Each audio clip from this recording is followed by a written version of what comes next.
네, 이어서 2부 시작하도록 하겠습니다. 본 강의는 코로나19 방역 수칙을 준수하여 촬영을 진행하고 있습니다.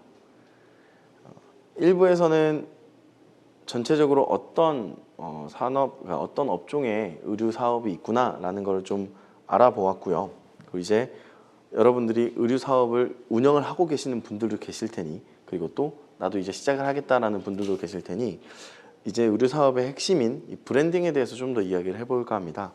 제가 오늘 말씀드리는 브랜딩은 정말 뭐 A부터 Z까지 다 말씀을 드릴 수는 없어요. 워낙에나 크고 방대한 양의 중요한 이야기들이기 때문에, 하지만 좀 큰 그림을 그려갈 수 있었으면 좋겠습니다. 네, 여기 보시면은 우리가 온라인 사이트에 어떤 브랜드를 검색하게 되면은 그 상단에 뜨는 이야기들이 있습니다. 뭐 이 브랜드는 뭐 미국의 어떤 대학교를 시그니처 패션을 선보이는 브랜드입니다. 뭐 이러이러해서 어떤 사람들의 뭐 20대층의 젊은 대학생들에게 맞는 스트릿 브랜드입니다. 뭐 이런 이야기도 있고, 우리 브랜드는 뭐 어떤 favorite my own place space라는 컨셉을 갖고 나만의 공간에서 자유롭게 즐길 수 있는 멋스러운 남성을 담은 패션입니다. 뭐 이런 낯선 뭐야 정말 저건가? 뭐 패션쇼를 보는 듯한 느낌의 어떤 멋스러운 이야기들을 많이 접하실 수가 있는데요.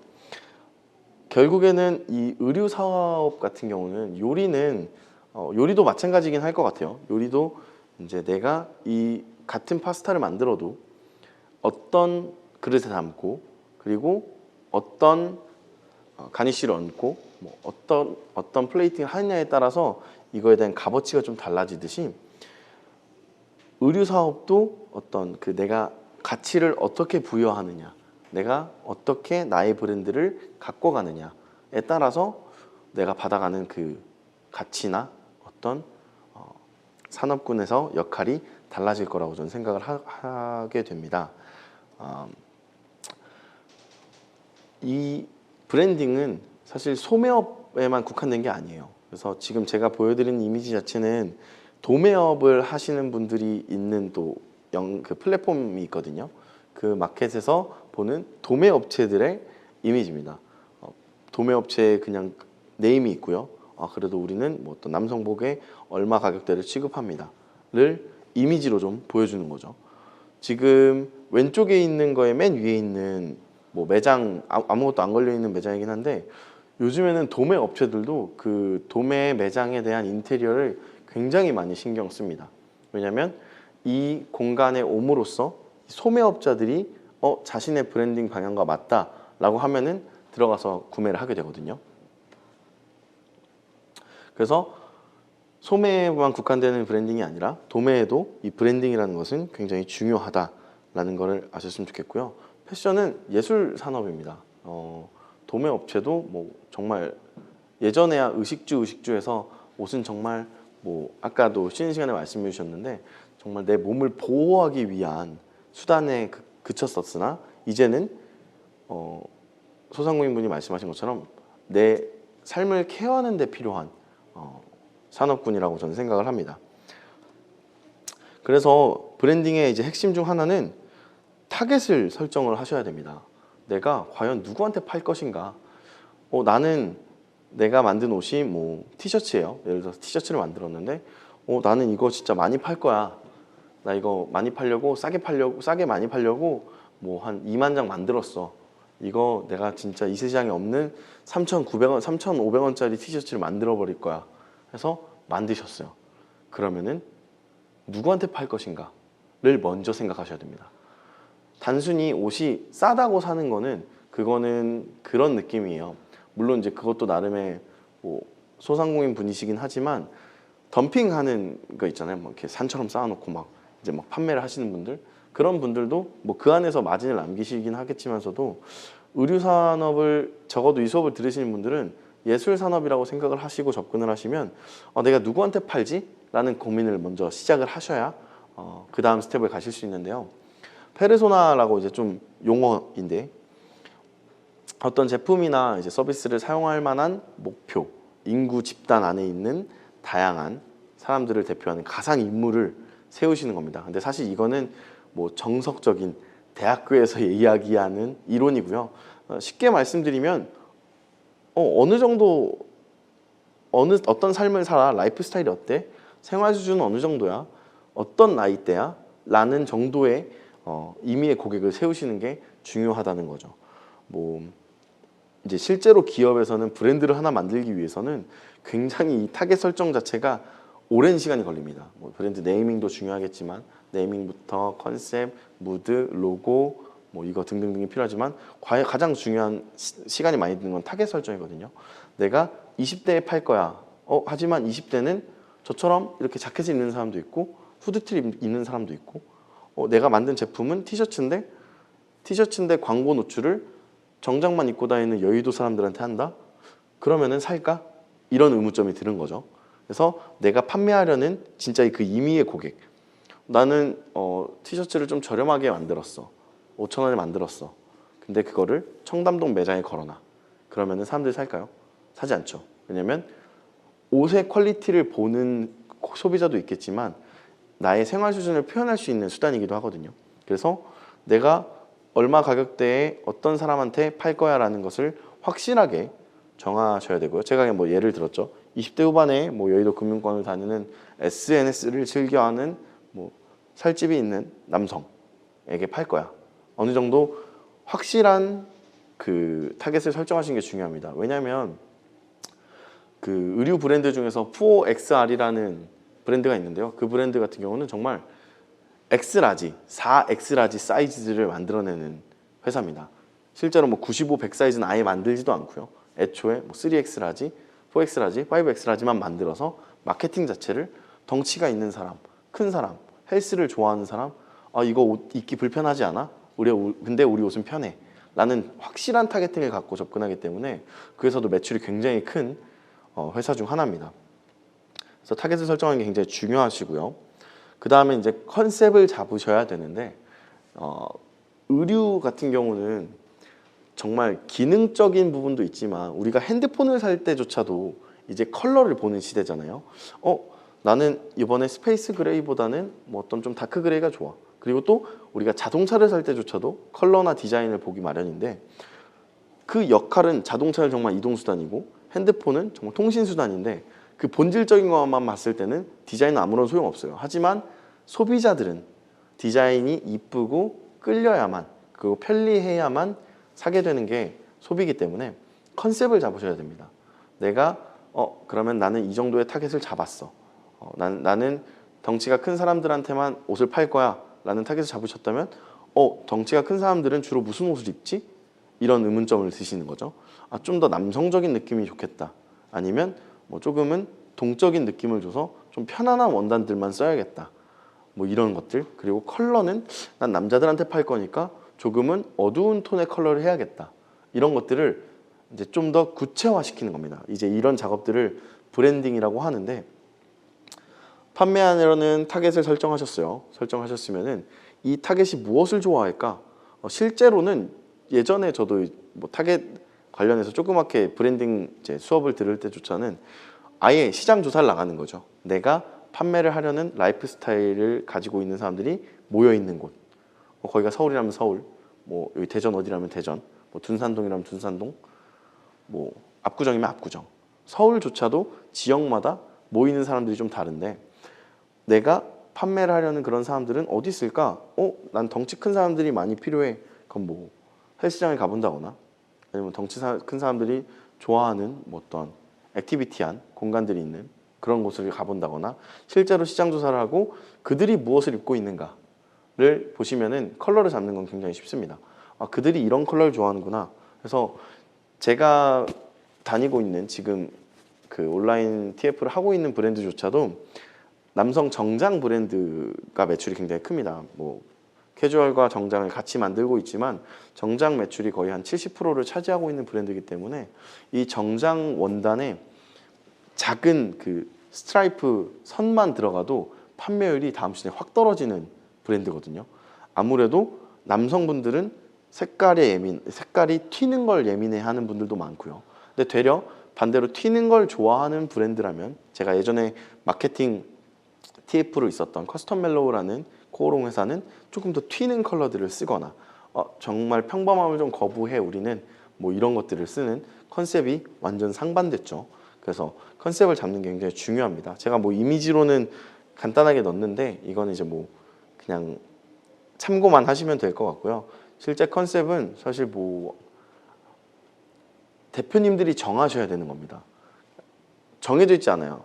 내 컨셉은 아름다움이야. 내 컨셉은 멋짐이야. 뭐 이런 단조로운 표현이 아니라 내 컨셉은 좀 뭔가 물 같은 거야. 좀 맑은 거야. 뭐 이게 여러분들 그 대표님들만이 아실 수 있는 본인들만의 컨셉을 만드시는 게 가장 중요합니다. 그 다음에 이제 유통 채널도 되게 중요한데요. 유통 채널은 이제 내가 누구한테 팔래? 라는 걸 정했고 그럼 난 이거를 이 사람들한테 팔 거야. A라는 집단한테 이런 컨셉을 갖고 팔아볼래 라는 생각을 하셨으면 그 다음에는 어디서 팔 거야? 라는 걸 생각하셔야 돼요. A라는 집단이 백화점만 가는 집단일 수도 있고 아니면 뭐 온라인을 주로 사용하는 MZ세대일 수도 있고 아니면은 뭐 개인샵, 길 가다 있는 문득문득 있는 브랜드가 아닌 보세샵만 가는 사람들도 있을 테고 그래서 내가 어디에다 팔지조차도 좀 더 이제 애초에 사업 그 비즈니스 모델을 만들기 전에 구축을 하고 접근을 하셔야 좀 더 시간을 아끼실 수가 있으실 것 같습니다. 유통 채널 같은 경우는 또 중요한 게 수수료죠. 수수료가 굉장히 큽니다.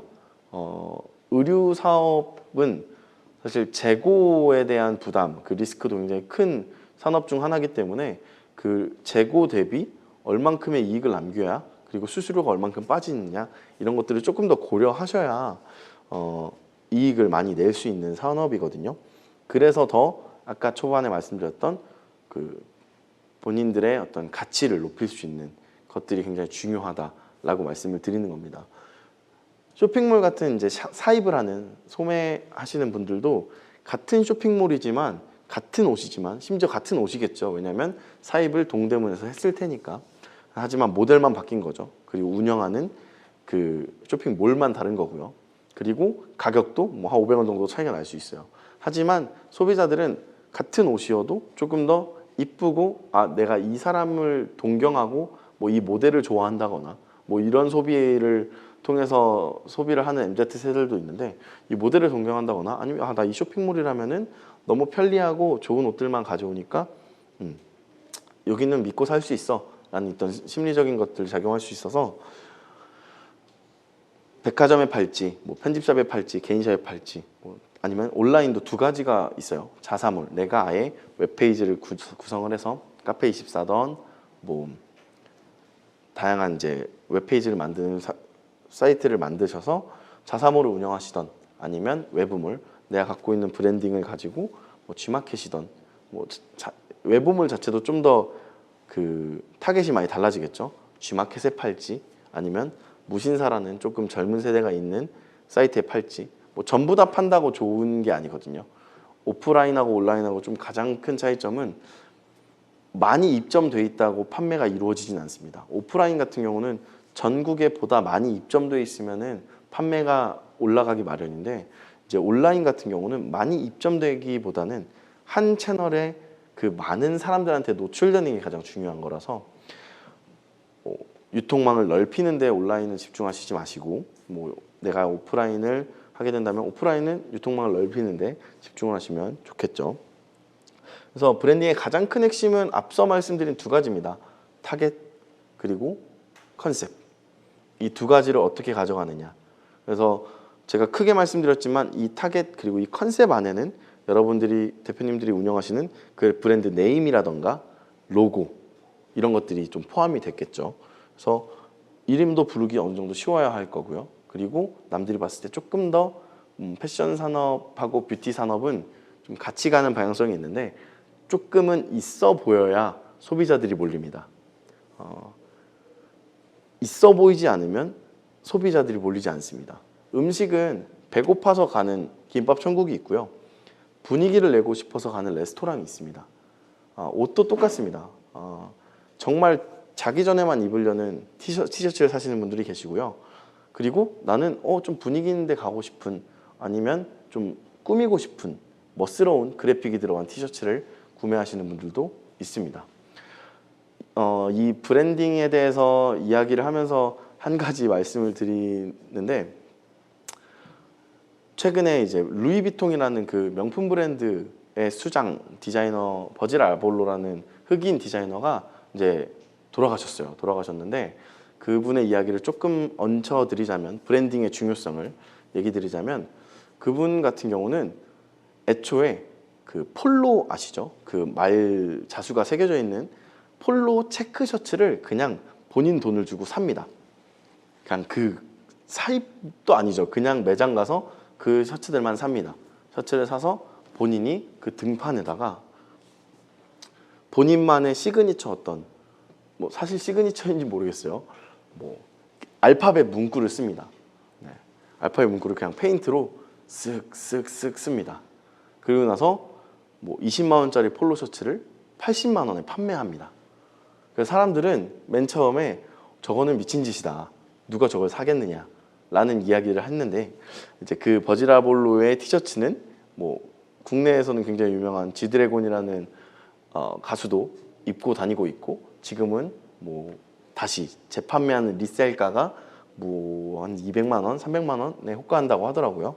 그래서 그런 것들을 왜 말씀드리냐면, 그러면서 이제 버지라볼로라는 그 디자이너가 한 이야기가, 패션은 예술 산업이지 여기서 뭔가 손익구조만 계속 따지는 산업으로 간다면 이거는 망할 수밖에 없다라는 이야기들을 굉장히 많이들 하세요.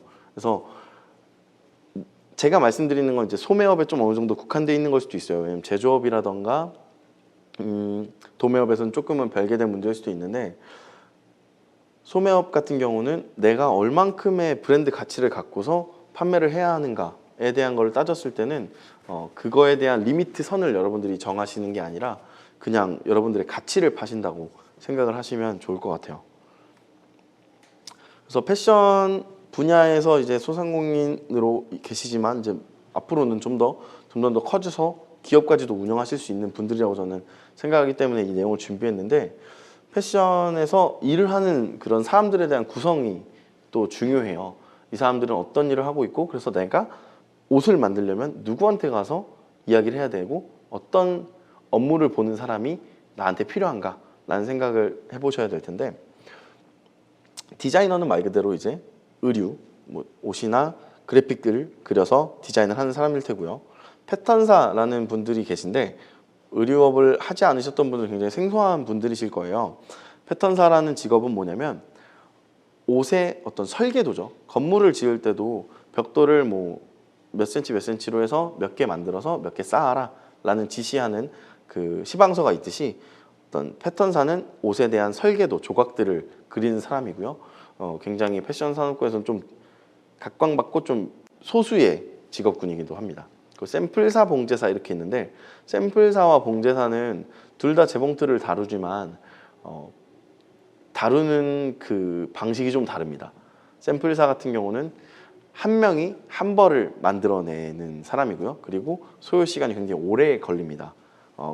이 샘플사는 퀄리티에 더 집중하는 사람이기 때문에 조금 더 꼼꼼히 하려는 사람이고요. 봉제사라고 해서 그렇다고 꼼꼼히 하진 않고, 꼼꼼히 안 하는 건 아니고, 그 봉제사 같은 경우는 보통은 큰 공장에서 라인으로 일을 하기 때문에 뭐 어느 한 역할을 맡는 사람이 큽니다. 뭐 소매만 다는 사람, 뭐 앞판 뒷판만 붙이는 사람, 안감만 다는 사람, 손바질만 하는 사람. 그래서 샘플사와 봉제사의 역할이 좀 다르기 때문에 혹시나 내가 생산을 맡기고 싶은데 여기 샘플을 하네 하고서 방문을 하시면은 되려 이제 문전박대를 당하실 수도 있기 때문에 말씀을 드리고요. 그리고 MD라는 직군이 있는데, 사실 이 MD라는 직군 자체가 저희끼리는 뭐든지 다 한다라는 약자로 불리기도 하는데요. VMD 전부 다 다른 직업이고요. VMD는 이제 매장의 인테리어를 꾸미는 비주얼 머천다이저고요. 상품 기획자죠. 근데 매장을 기획하는 사람. 그 영업 MD는 말 그대로 내가 가지고 있는 어떤 유통망에 대해서 얼만큼의 판매가 이루어지고 있고 안 팔리는 건 어떤 게 있고 뭐 이런 것들을 좀 체크하는 사람일 테고요. 기획 MD는 여기서 내가 손익이 얼마나 나고 우리가 얼만큼을 팔아야, 그리고 몇 퍼센트 할인율로 팔아야 뭐 매출이 나고. 근데 사실 이부 영업 MD랑 기획 MD는 기업에 있는 사람이고요. 실제로 뭐 소상공인 분들이 되시나 아니면 저도 뭐 이런 사람들과 같이 일을 하는 거는 정말 한 300인, 400인 정도의 기업을 운영하시는 분들에 한해서 만나실 수 있는 분들일 것 같고요. 온라인 MD는 이제 영업 MD와는 다르게 이제 온라인 유통망에 대해서만 신경을 쓰고 어떻게 판매를 전개할지, 어떻게 기획전을 잡을지에 대한 업무를 보는 사람입니다. 그리고 판매, 세일즈맨들이 있겠죠. 오프라인이든 온라인이든. 온라인이면은 저를 제외한 저와 협업을 하는 그 해당 사이트의 MD를 이야기할 수도 있겠고요. 간단하게 이제 워크플로어를 좀 설명을 드릴 텐데, 내가 어떠한 업종으로 이제 의류 창업을 해야겠다라는 어느 정도의 그 가닥이 잡히셨으면 이 워크플로어대로 좀 움직이시면은 수월하게 시간을 좀 세이브하실 수 있을 거라고 생각하거든요. 도매업 같은 경우는 아까 말씀드렸던 컨셉을 일단 잡으셔야 되고요. 내가 어떤 옷을 팔지를 좀 더 고민을 해보시고, 그리고 도매업은 결국엔 이제 디자인 및 샘플을 본인이 직접 핸들링을 하셔야 됩니다. 아니라면 이제 프로모션 업체 같은 곳에 의뢰를 해야 하는데, 프로모션 업체에 의뢰를 했을 때는 아무래도 중개업 그 비용이 들어가기 때문에 마진이 좀 많이 남지 않을 수도 있습니다. 왜냐하면 제가 도매업에서 말씀드렸던 핵심 역량은 원가 절감이거든요. 얼만큼 싸게 만드느냐에 따라서 내가 남겨가는 게 커지는 업종이기 때문에 도매업에 대한 부분은 디자인 및 샘플을 직접 핸들링할 수 있을 정도의 지식을 쌓아보시는 것도 좋을 것 같고요. 뭐 생산은 직접 하지는 않으시겠죠. 직접 하지 않고 제조업 외주를 돌릴 텐데, 생산을 하시고 광고를 하시고 도매업은 어떻게 광고를 하나요? 라고 얘기를 하시는데, 사실 도매업에서 광고는 아까 말씀드렸던 플랫폼, 신상 마켓이라는 플랫폼이 있는데 그 플랫폼 안에 입점을 해서 본인의 샵을 넣어서 상품을 업로드하면은 이제 소매업자들이 이 사이트 소매업 사업자가 있는 사람들만 볼 수 있는 어떤 폐쇄물이에요. 그래서 거기서 보고서 통해서 들어와서 구매가 이루어지는 경우도 있고요. 그래서 광고가 그런 식으로 들어갈 것 같고요. 그리고 판매는 이제 오프라인으로 주로 판매가 되거나, 도매를 온라인으로 하시는 분들은 많진 않으세요.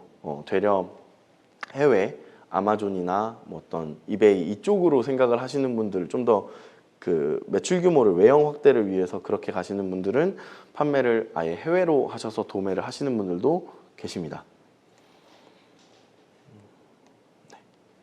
그리고 소매업 같은 경우는요, 말씀드렸던 똑같은 말이에요. 컨셉, 브랜딩을 하시고 내가 어떤 옷을 어떻게 얼마나 이쁘게 찍어서 판매를 할까.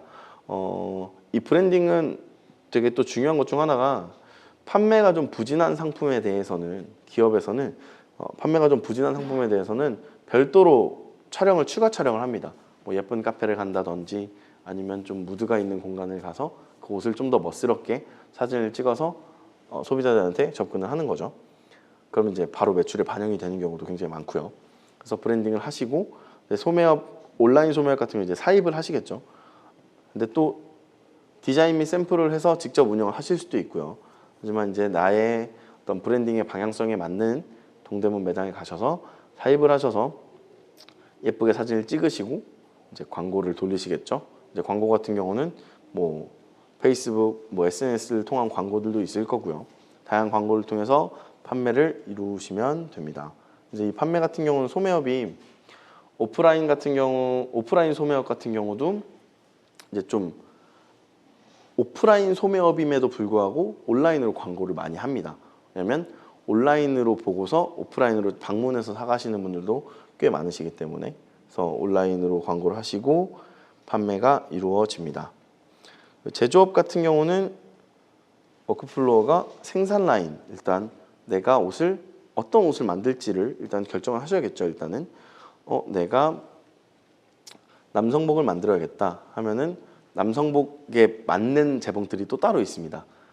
좀 두꺼운 원단을 잘 박는 재봉틀이 있고 얇은 원단을 잘 박는 재봉틀이 있는데, 뭐 이제 그런 기계들도 좀 세팅을 맞추셔야 되고, 그리고 내가 어느 정도의 부분은 외주를 줘야지, 왜냐면은 기계가 너무 많기 때문에 이 80평이라는 공간에 내 기계들을 뭐 열대 놨을 때 나머지 공간을 활용하는 게 이득일지, 아니면 5대, 6대만 놓고 이 나머지 4대 정도의 분량을 외주 업체를 주고 나머지 공간을 활용하는 게 이득일지, 그런 것들을 좀 더 고민을 하셔야 되고요. 이건 사실 뭐 전문가가 아니라면 컨설팅을 아예 맡기시는 게 조금 더 좋을 것 같고요.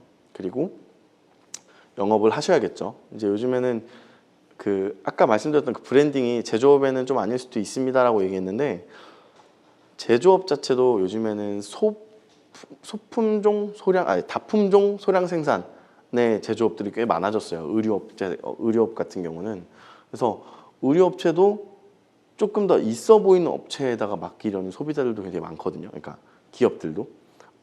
그래서 대표적으로 제가 알고 있는 업체들이 몇 군데 있는데, 그런 업체들은 SNS에 그 인스타그램에다가 본인들이 하는 일들을 되게 좀 멋스럽게 올리기도 합니다. 공정 중에서는 되게 별거 아닌 일일 수도 있지만 이제 기업의 입장에서 봤을 때는 되게 있어 보이는 게 중요하다고 말씀드렸잖아요. 있어 보이게 사진을 찍어서 소비자들한테, 그 기업들한테 본인들의 어떤 아카이브를 전파하는 제조업자들도 굉장히 많습니다. 그래서 그런 식으로 광고를 해서 판매가 이루어지겠죠. 그래서 아까 말씀드렸던 300, 500인들의 패션 기업은 어떻게 움직이는지는 간략하게만 좀 이야기를 할게요. 똑같아요. 근데 좀 더 세분화가 되어 있겠죠. 매 시즌마다 뭐 컨셉을 잡고 디자인 스케치를 하고 소재 컬러 구성하고 샘플 제작하고, 컨셉을 잡는 데 들어가는 인원만 해도 뭐 8명, 9명 이렇게 들어가 버리기 때문에 기업에서 나오는 컨셉이 진짜 막 있어 보일 수밖에 없는 이유 중 하나입니다. 그래서 이게 작업 지시서라는 거예요. 이제 내가 어떤 옷을 어떻게 만들 거예요를 뭐 예전처럼 뭐 스케치를 해서 보여줄 수도 있지만, 사실상 패턴사라는 사람은 저기 있는 도식화, 평면도, 옷을 이렇게 평평하게 놨을 때 어떤 모양일까라는 걸 놓고서 옷의 안감은 어떻게 되고 단추의 간격은 어떻게 되고, 말 그대로 이제 진짜 옷을 설계하는 거죠. 정말 정확하게 따다다닥 여기 스티치는 어떻게 넣어주시고 뭐 스티치는 어떻게 빼주시고 뭐 이런 것들을 정확하게 지시를 해서 옷을 생산을 합니다. 그러면은 기업 같은 경우는 품평회라고 하고요. 그 말 그대로 내가 이걸 생산하기 전에 한 번은 그 전국에 있는 매니저분들, 실제로 명품 브랜드들은 전 세계에 있는 그 샵 마스터들을 다 그 초대를 해서 옷을 쫙 펼쳐놓고 보여줍니다. 이번 시즌에 우리가 이러이러한 컨셉으로 이런 디자인을 했습니다. 그럼 이제 결국에는 판매의 최전선에 있는 사람들이 옷을 가장 많이 알겠죠. 소비자들의 심리를. 그래서 그 심리를 반영해서 뭐 디자인을 조금 바꾼다거나 아니면 디자인을 누락시킨다거나 해서 생산 들어가서 광고 촬영을 하고 각자의 유통망에 판매하는 게 이제 기업의 일상입니다. 그래서 그런 식으로 기업이 운영되고 있다는 거를 좀 어느 정도 인지하시고 이제 그 플레이를 하시면은 조금 더 수월하게 스텝을 밟으실 수 있을 거라고 생각해서 말씀을 드렸습니다. 이제 마케팅에 대해서 좀 더 이야기를 해볼 텐데요. 마케팅도 너무나도 빠르게 바뀌고 있기 때문에 그런 것들을 조심하셔야 돼요. 소상공인분들은 마케팅 그런 대행 업체들이 굉장히 많습니다. 굉장히 많고, 그리고 그만큼 퀄리티가 떨어지는 마케팅 업체도 굉장히 많습니다. 그래서 어느 정도 마케팅이 이런 거구나, 그래서 이런 것들을 신경 써야 되는구나, 이런 것들을 체크해야 되는구나 라는 거를 인지하시고 대행사를 쓴다면 상관은 없지만, 요즘에는 뭐 비싸다고 무조건 마케팅이 좋은 것도 아니고요, 무조건 싸다고 안 좋은 것도 아닌 시장이라서 마케팅에 대해서 좀 더 이야기를 해보도록 하겠습니다. 상품과 회사를 알리는 방법이고요. 마케팅 채널은 되게 많습니다. 많은데 이제 제가 운영하는 브랜드에서 주로 쓰는 것들을 좀 이야기를 해볼게요. 이제 블로그 바이럴이라고 하죠. 요즘에는 블로그가 많이 좀 주춤한 상태라고 생각은 하는데, 네이버나 다음 이런 블로그를 통해서 블로거들한테 협찬을 하는 거죠. 우리의 제품을 나눠주고 아니면 어느 정도 수정의 비용을 주고 광고를 할 수 있도록 요청을 하는 거죠. 근데 이제 여기서 중요한 거는 블로그 같은 경우는 이제 네이버를 예를 들어 드릴게요. 네이버는 상위로 노출하는 어느 정도의 그 AI 로직이 있습니다. 내가 블로그에다가 글을 쓰면 예를 들어서 뭐 남자 자켓이라는 글을 쓸 때도 네이버에서 지정한 어느 정도의 그 횟수, 남자 자켓이 몇 번이 들어가야 되고 제목은 남자 자켓인데 자연스럽게 남자 자켓 이거면 충분하네 뭐 이런 식으로 자연스러운 워딩과 키워드의 반복이 따다닥 맞아 떨어져야만 상위로 노출을 시켜주는. 근데 이 로직이 시기가 될 때마다 바뀌는 거라서 저도 지금 정확하게 말씀드릴 수는 없지만 어느 정도의 이제 키워드라는 개념이 있습니다. 그래서 단지 그냥 블로그에다 그냥 유명한 블로거들한테 협찬을 했다고 광고 노출이 되는 게 아니라 애초에 소상공인 분들, 대표님들이 애초에 블로거들한테 이러이러한 키워드를 중점으로 써주세요라고 요청을 한다면 사실 이게 대행사들이 하는 업무거든요. 이러이러한 키워드를 위주로 노출을 해주세요. 글을 써주세요. 이제 결국에는 이제 상위 노출이 되는 거는 네이버 로직의 맘이긴 하지만 어느 정도 이제 키워드에 대한 개념이 있다라는 것들을 알고 접근을 하시면은 조금 더 바이럴할 때 도움이 되실 것 같고요. 이제 커뮤니티 바이럴 같은 경우는 굉장히 많죠. 맘카페라던가 뭐 뽐뿌라던가 남자들 같은 경우 뭐 디젤매니아 뭐 카페들 말씀드리는 거예요. 카페들 뭐 그리고 또 어느 정도 뭐 정치 성향이 엄청나게 반영되어 있는 색깔이 있는 커뮤니티들도 있고요. 그래서 이런 커뮤니티들 바이럴 하실 때도 되게 또 조심스러운 게 타겟을 결정하시잖아요. 그 타겟에 피해가 가는 커뮤니티까지 광고를 돌려버리면 이제 브랜딩에 영향이 끼쳐지겠죠. 그래서 커뮤니티 바이럴이라는 것도 있으나 마케팅 대행 업체를 쓰실 때 뭐 이러이러한 카페들은 피해 주세요. 뭐 이러이러한 커뮤니티들은 피해 주세요 라고 한 번이라도 요청을 한다면 이제 돈을 쓰시고도 더 배의 효과를 누리실 수 있다라는 거를 아셨으면 좋겠습니다. 커뮤니티 바이럴 같은 경우도 굉장히 큰 바이럴 마케팅 중 하나인데 일반인이 산 것처럼 하는 그런 후기형도 있고요. 아니면 아예 그 커뮤니티에 요청을 해서 저희가 어떠한 구자를 받겠습니다.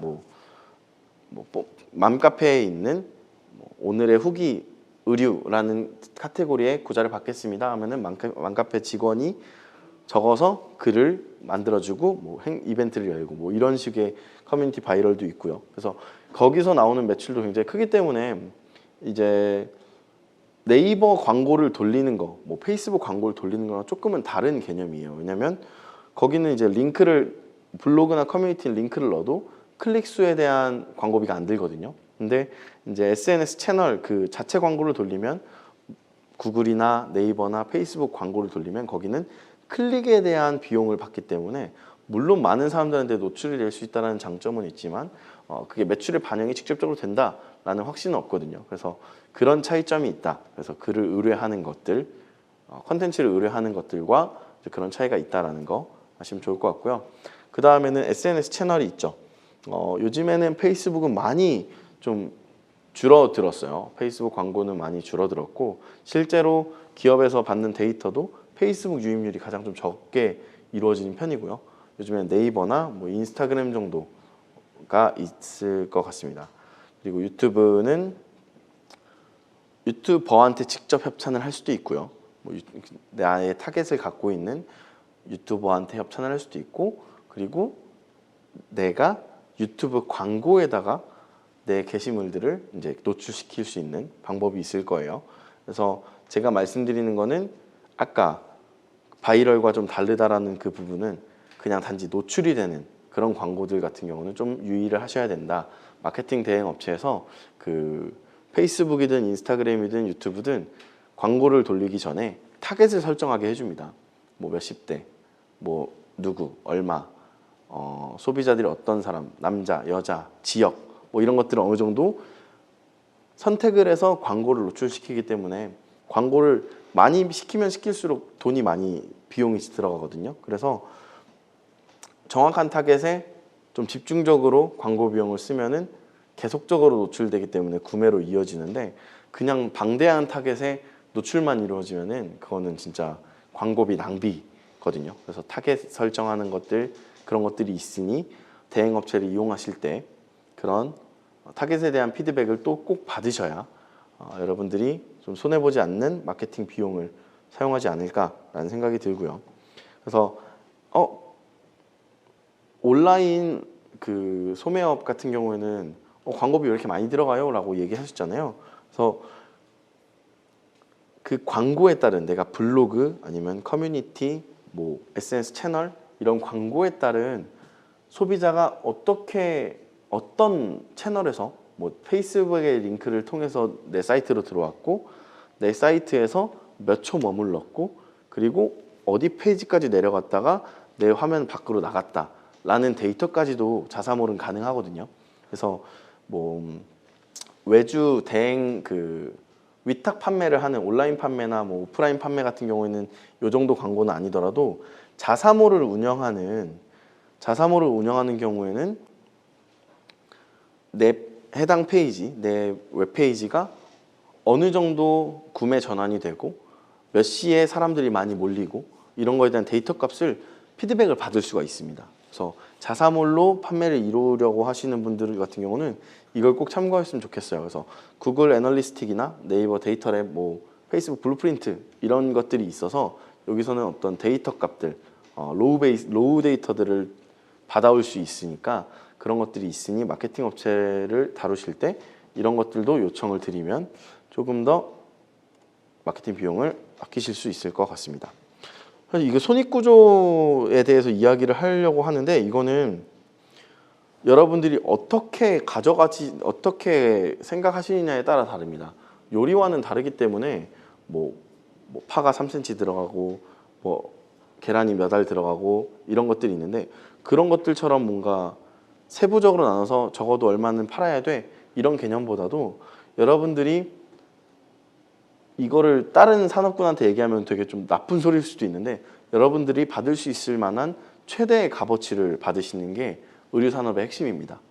내가 할 수 있는 한 그렇다고 이게 덤탱이를 씌우라는 게 아니라 내 브랜드를 가치를 갖고 내 컨셉을 확실하게 갖고 내 타겟들의 어떤 라이프 스타일에 맞추기 위한 가격대를 설정하기 위해서 이 타격대에 맞는 그 경쟁사들에 맞는 가격대를 설정을 하시고 원가를 건드셔야지 내가 원가가 이만큼 나왔으니까 이 옷을 이렇게 팔아버릴 거야 라고 접근하시는 것보다는 반대로 생각하시는 게 좀 더 편하실 겁니다. 그래서 이 타겟을 갖고 있는 제품군들 얼마에 팔지? 라는 것들을 생각하셔야지 예를 들어서 삼성이 갤럭시 S1부터 갤럭시 S10까지 가격대가 계속 달라졌잖아요.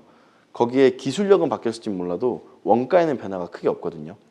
그러니까 이거를 어떻게 내가 가치를 부여하느냐 그리고 이걸 사용하는 소비자들의 생활 수준이 어느 정도 되느냐까지도 고려하신다면은 이 손익구조에 대한 이해는 조금 이제 숫자적으로 접근하시기보다 가치적으로 접근하시는 게 여러분들이 좀 더 수월하게 운영을 하실 수 있을 겁니다. 근데 적어도 손해는 보시면 안 되기 때문에 말씀드리는 건 판매를 하실 때 원가를 당연히 생각하셔야 되고요. 사입을 한다면 사입에 대한 원가가 있겠죠. 그리고 이 원가에는 뭐 배송비도 들어갈 수도 있고요. 사실상은 굳이 따지자면 거기까지 내가 갔다 온 어떠한 그런 이동에 대한 비용도 분명히 들어갈 겁니다. 뭐 그런 것들이 있을 테고 그 유지 비용이라 하면 온라인 웹페이지를 유지하는 비용이라든지 뭐 공장 월세라든지 아니면 인건비라든지 다양한 이런 유지 비용들이 있겠죠. 고정비도 생각을 하셔야 되고 마케팅 비용 한 달 정도 운영을 해보시면은 내가 마케팅 비용을 어느 정도는 태워야겠다라는 판단이 서실 거예요. 그래서 마케팅 비용도 어느 정도 고정비가 될 거고요. 그리고 도소매업을 하시는 분들은 재고 관리를 별도로 하는 창고도 있으셔야 될 거고요. 그리고 이 재고 관리가 순환이 이루어져야지 이 재고가 계속 쌓여만 있으면은 결국에는 손해가 계속 나고 있는 거거든요. 그래서 가치가 떨어지기 때문에 결국에는 막 그러신 분들도 계세요. 애초에 좀 싸게 만들려고 재고를 많이 갖고서 접근을 하셨는데 또 마케팅 비용은 그 재고 대비 많이 안 태우셔서 매출은 안 나오지만 재고를 뭔가 할인하고 싶진 않고 뭐 이런 것들 때문에 이 재고를 결국에는 모든 의류 브랜드의 끝은 배 태워서 보내는 거거든요. 무게 달아서 팔거든요. 그래서 무게당 뭐 100원, 200원, 300원, 400원 이렇게 판매가 돼버리는 경우도 있어서 그런 것들을 좀 유의하셔서 재고 관리에 대한 리스크도 생각하셔야 될 것 같고 제가 그냥 간단하게 이런 것들을 적긴 했는데 A 코트, B 코트 내가 가격 판매를 얼마에 할지에 대한 것들을 생각하실 때 유통망 수수료도 생각을 하셔야 돼요. 오프라인 위탁을 했을 때는 얼마일까? 온라인 자사모로 했을 때 카드 수수료는 얼마일까? 이런 것들 생각했을 때 오프라인 같은 경우는 백화점 기준으로는 거의 한 32%에서 35% 정도가 백화점 수수료로 나갑니다. 그래서 판매되는 금액에 대한 그런 것들도 있고요.